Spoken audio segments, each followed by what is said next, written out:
प्रधानमंत्री नरेंद्र मोदी और केंद्रीय गृह मंत्री अमित शाह जम्मू कश्मीर के दौरे पर आएंगे और जम्मू कश्मीर के दौरे पर आकर जनसभाओं को संबोधित करेंगे। प्रधानमंत्री जम्मू में भी और कश्मीर घाटी में भी जनसभा को संबोधित करेंगे। हालांकि जो आधिकारिक सूत्रों ने बताया है वो तो ये कह रहे हैं कि अनंतनाग में एक बड़ी जनसभा को संबोधित कर सकते हैं, मगर संभवतः अनंतनाग की जगह वेन्यू श्रीनगर भी हो सकता है और बारामूला भी हो सकता है, क्योंकि ये वो जगहें हैं जिन जगहों पर भारतीय जनता पार्टी के नेता इस बात को लेकर आश्वस्त हैं कि वो एक बड़ी भीड़ जुटाने में कामयाब होंगे और उसमें किसी क्षेत्रीय दल की जरूरत भी नहीं पड़ेगी। दूसरी तरफ केंद्रीय गृह मंत्री अमित शाह डोडा, पुंछ, उधमपुर या कठुआ, इन 3 जगहों पर 3 जनसभाओं को संबोधित करेंगे। उसके अलावा पार्टी के अध्यक्ष जगत प्रकाश नड्डा भी जम्मू कश्मीर आएंगे और जनसभाओं को संबोधित करेंगे। अचानक जम्मू कश्मीर बीजेपी को प्रधानमंत्री, गृह मंत्री और पार्टी अध्यक्ष की जरूरत क्यों पड़ी? क्या ऐसा तो नहीं उन्हें लग रहा है कि नैया डूब रही है तो नैया को पार लगाने के लिए दोबारा से प्रधानमंत्री, गृह मंत्री का सहारा लिया जाएगा? अगर आप राजनीतिक विशेषज्ञों की बात करेंगे तो वो यही कहते हैं।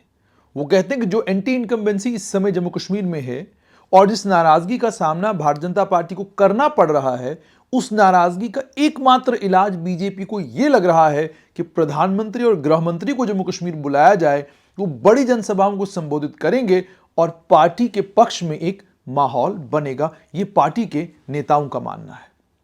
लेकिन क्या ऐसा ही होगा? ये एक बड़ा सवाल है। आप जानते हैं कर्नाटका के चुनाव में पूरा इलेक्शन कैंपेन जो है उसे लीड किया था प्रधानमंत्री ने, और उस इलेक्शन कैंपेन के सूत्रधार थे खुद केंद्रीय गृह मंत्री अमित शाह। लेकिन उसके बावजूद कर्नाटका में नतीजे ठीक नहीं आए। नतीजे ठीक ना आने का कारण क्या? कारण यह कि वहां संगठन के अंदर जो दिक्कतें थी, उन दिक्कतों के कारण, और उसके बाद चूंकि सत्ता में खुद भारतीय जनता पार्टी वहां पर थी, सत्ताधारी दल होने के कारण जो एंटी इनकम्बेंसी थी उसका नुकसान जो है वहां पर भारतीय जनता पार्टी को हुआ और नतीजा यह निकला कि कर्नाटका में एक बड़ी हार का सामना जो है वो भारतीय जनता पार्टी को करना पड़ा। अब केंद्रीय गृह मंत्री अगर अक्टूबर के महीने में आते हैं तो वो नब्ज टटोलेंगे और उनको समझ आ जाएगा कि जम्मू कश्मीर का माहौल कैसा है, क्योंकि आप जानते हैं कि केंद्रीय गृह मंत्री अमित शाह सिर्फ केंद्रीय गृह मंत्री नहीं है, बल्कि उनको लेकर यह कहा जाता है कि वो भारतीय जनता पार्टी के सबसे बड़े चाणक्य हैं। वही वो नब्ज देखते हैं और नब्ज देखने के बाद उसके बाद वो तय करते हैं कि क्या प्रधानमंत्री से गुजारिश की जाए कि आप भी जरा चल के यहां जनसभा को संबोधित करिए। इस तरह के लोग बात करते हैं। लेकिन उसके बाद नवंबर के महीने में प्रधानमंत्री ने आना है। एक रैली जम्मू में होगी और एक रैली कश्मीर में होगी। वो तो साफ समझ में आता है कि अगर नवंबर के महीने में प्रधानमंत्री आते हैं तो वो लोकसभा के चुनावों के लिए बिगुल फूकेंगे। लोकसभा के चुनाव में किन मुद्दों के ऊपर भारतीय जनता पार्टी जो है विपक्ष को घेरेगी और कौन से मुद्दे होंगे जिन मुद्दों पर विपक्ष भारतीय जनता पार्टी को घेरने की कोशिश करेगा, सरकार को घेरने की कोशिश करेगा, वो लगभग जम्मू कश्मीर में इन 5 रैलियों से तय हो जाएगा।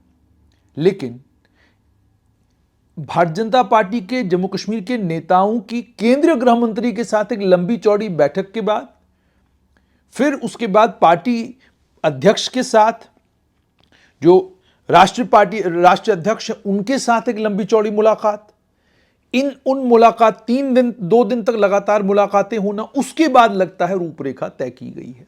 मतलब यह है कि जम्मू कश्मीर भारतीय जनता पार्टी के नेतृत्व ने केंद्र सरकार को यह बात बताई है कि जमीन पर एंटी इनकम्बेंसी है, लोग पार्टी से नाराज हैं, कई मुद्दे हैं जिन मुद्दों के ऊपर लोग पार्टी की बात सुनने के लिए तैयार नहीं हैं। ये सारी बातें ऐसा लगता है केंद्र सरकार को बताई गई हैं और ये भी केंद्र सरकार समझती है और भारतीय जनता पार्टी का नेतृत्व भी समझता है कि 5 अगस्त 2019 के बाद सबसे बड़ा चुनाव लोकसभा का चुनाव होगा, लेकिन जम्मू कश्मीर के लिए सबसे बड़ा चुनाव असेंबली का चुनाव होगा और असेंबली से पहले अर्बन लोकल बॉडीज और पंचायत के चुनाव होंगे।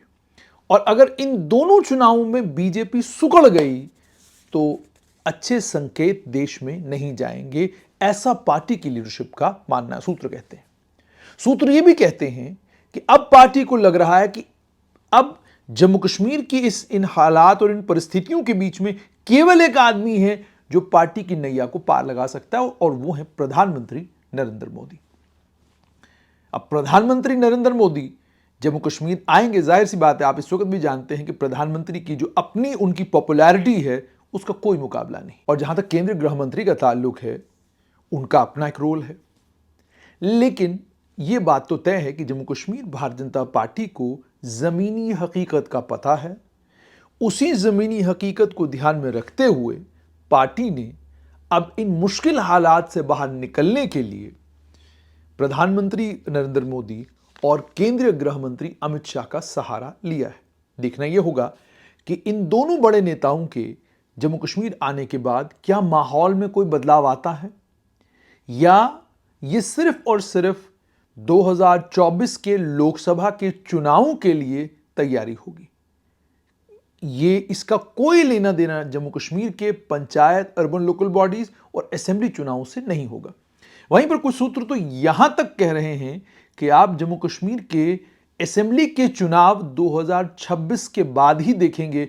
2026 तक संभावनाएं बहुत कम हैं कि जम्मू कश्मीर में असेंबली के चुनाव हो। कारण पूछिए तो कहते हैं कि सेंसस हो रहा है, सेंसस जब तक मुकम्मल नहीं होता तब तक जम्मू कश्मीर में असेंबली के चुनाव नहीं होंगे। तो ये सारी बातें भी चल रही हैं, लेकिन इन बातों के बीच में केंद्रीय गृह मंत्री और प्रधानमंत्री नरेंद्र मोदी जम्मू कश्मीर आने जा रहे हैं।